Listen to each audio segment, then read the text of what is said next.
নমস্কার বন্ধুরা, আমি আজকে একটা নতুন ভিডিও নিয়ে এসেছি। যাতে আছে কাঁকড়ার দাঁড়, বেটে রাখা কিছু মশলা, টমেটো কুচি এবং পেঁয়াজ বাটা।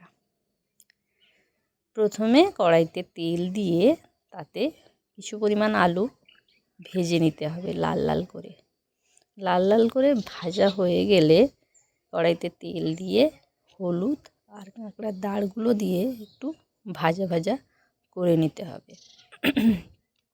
ভাজা হয়ে যাওয়ার পর তাতে ওই টমেটো কুচি দিতে হবে আর বেটে রাখা মশলা, যেমন কাঁচা লঙ্কা, আদা, রসুন এবং জিরে দিয়ে ভালো করে নেড়ে চেড়ে নিতে হবে।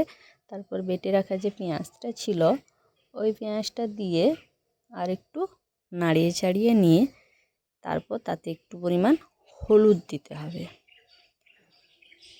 হলুদ দেওয়ার পর আবারও নাড়াতে হবে। কিন্তু এই রেসিপিটার নাম হচ্ছে, আমরা যেরকম চিকেন কষা, মাটন কষা খাই, এটা সেরকমভাবেই একটা রেসিপি, কাঁকড়া কষা। তাতে ভেজে রাখা আলু এরপর দেওয়া হলো।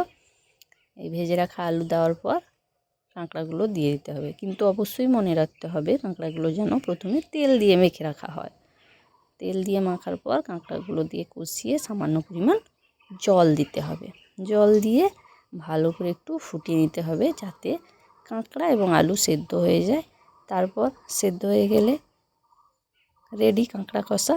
তারপর গরম ভাতের সঙ্গে খেতে হবে। Tata, by.